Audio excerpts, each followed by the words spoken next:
नमस्कार, मैं हूं नीलू। नमस्कार, मैं हूं आपके साथ मयंक। देखिए, एक बड़ी खबर आई है ईरान से। कल ईरान के कुम शहर में अचानक एक ब्लास्ट होता है। एक रेसिडेंशियल बिल्डिंग में ये ब्लास्ट हुआ और उसके बाद आसपास के कई घर उसमें जो है उनको नुकसान पहुंचा।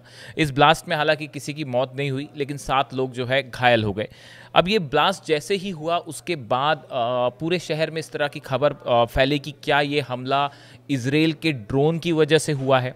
देखिए, अगर आप इस बात को नोट करें, हम इसको बड़े माइन्यूटली फॉलो कर रहे हैं पिछले जब से ये सीज फायर हुआ है उसके बाद से। आप देखिए, ईरान के कई शहरों में इस तरह की खबरें आती हैं कि अचानक की धमाके की खबर आती है। अभी पीछे कुछ ही दिनों पहले तेहरान में खबर आई थी कि तेहरान में एक रेसिडेंशियल बिल्डिंग में धमाका हो गया।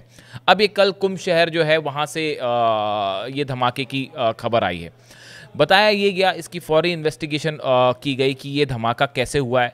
तो ये बात जांच में फौरी तौर पर सामने आई कि वहाँ पे गैस लीकेज की वजह से ये धमाका हुआ है। इस तरह की बात तेहरान के लिए भी कही गई थी कि वहाँ पे भी ये धमाका हुआ। लेकिन एक बड़ा सवाल ये है कि आखिर ईरान में ये रहस्यमय धमाके क्यों हो रहे हैं? क्या इसके पीछे इजराइल की कोई साजिश है? इजराइल की कोई मंशा है? क्या किसी को ईरान में निशाना बनाने की कोशिश हो रही है? देखिए, जब से ये सीज फायर हुआ है उसके बाद से बार बार जो है वो बताया जाता है कि इजराइल ने ईरान को प्रवोक करने की कोशिश की। हमने पहले भी ये बात बताई थी कि बार बार ये कोशिशें हो रही हैं कि ईरान को हमले के लिए प्रवोक किया जाए, उसे उकसाया जाए। लेकिन ईरान ने बेहद नपे तुले तरीके से इसको रिस्पॉन्ड किया है और किसी भी आवेश में आके, किसी भी एंग्जाइटी में आके या गुस्से में आके कोई रिस्पॉन्स नहीं किया। अब देखिए, ये जो इस तरह से धमाके की खबरें आई ईरान में, जो बार बार लगातार खबरें आ रही हैं, उसी के बीच ईरान की तरफ से एक बड़ा बयान आया है। और ये बयान आया है ईरान के डिफेंस मिनिस्टर जो है उनकी तरफ से, अजीज़ नासिरजादे साहब, इनकी तरफ से ये बयान आया है।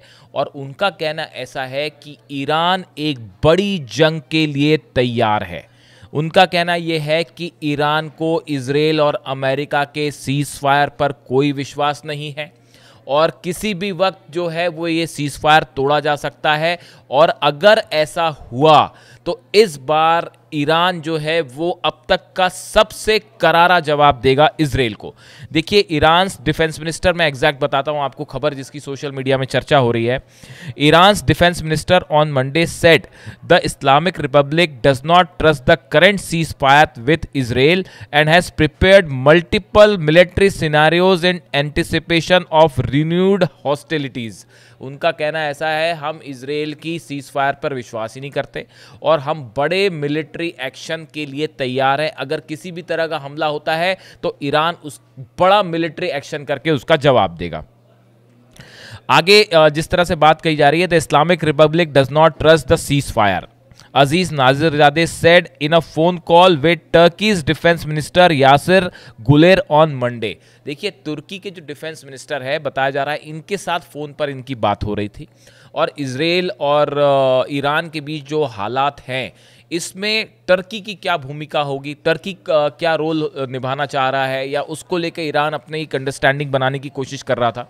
उस दौरान ये बात हुई और उसके दौरान ये बात कही गई जो ईरान के डिफेंस मिनिस्टर हैं उनकी तरफ से, We have therefore anticipated various scenarios for any new adventurism। उनका कहना ऐसा है कि इजराइल या अमेरिका की तरह से कोई नया एडवेंचर करने की, एडवेंचर से मतलब है हमले की, अगर किसी तरह का कोई हमला किया जाता है, कोई एयर स्ट्राइक होती है, तो उसका मुंह तोड़ जवाब दिया जाएगा। एक बड़ी खबर और है इस बीच में। देखिए, ईरान इस बात के लिए तैयार है। न्यूक्लियर टॉक्स फिलहाल आगे जाती नहीं दिख रही हैं। ईरान की तरफ से ये साफ कर दिया गया है कि अभी अमेरिका से किसी तरह की न्यूक्लियर टॉक को लेकर कोई प्रस्ताव सामने नहीं है, ना ही हम उस पर बातचीत करने जा रहे हैं। बात नंबर 1। बात नंबर 2, ईरान की तरफ से एक और बड़ी बात कही गई है। ईरान के विदेश मंत्रालय की तरफ से ये बात सामने आई है। ये कहा गया है कि जिस तरह से हमले किए इजराइल ने और अमेरिका ने, वो एक प्रकार से न्यूक्लियर इंस्टॉलेशंस का एक प्रकार से बहाना बनाया गया, और असली मंशा इजराइल की जो थी या अमेरिका की थी, वो ईरान में रिजीम चेंज करना चाहते थे। वो अली खामेनेई साहब को सत्ता से हटाना चाह रहे थे। ये मंशा थी इजराइल और अमेरिका की, ऐसा ईरान के विदेश मंत्रालय का कहना है। देखिए, अगर आप देखें तो अगर आप इसको एनालाइज करें कि जहाँ तक बात थी न्यूक्लियर ठिकानों को तबाह करने की, वो तबाह नहीं हो पाए। मंशा थी कि खामेनेई साहब को जो है डिथ्रोन किया जाए, उनको हटाया जाए, वो भी नहीं हो पाया। मंशा ये थी कि ईरान को जो है पूरी तरह से तबाह किया जाए, उसको युद्ध में हराया जाए, वो भी नहीं हो पाया।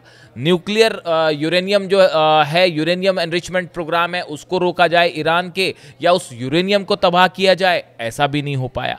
तो देखिए, असल में इजराइल और अमेरिका ने हासिल क्या किया? बड़े सारे एक्सपर्ट्स का कहना ऐसा है कि जिस मंशा से यह हमला किया गया था, वो पूरी तरह से मिशन ही फेल हो गया। आप देखिए, पहले कहा गया कि न्यूक्लियर प्रोग्राम थोड़ा पीछे हुआ है, अब उसके बाद हालात ये हैं कि ईरान तेजी से जो है बताया जा रहा है कि हो सकता है कि एक न्यूक्लियर बॉम्ब बनाने की दिशा में आगे बढ़ रहा है और जल्दी अनाउंसमेंट हो सकता है।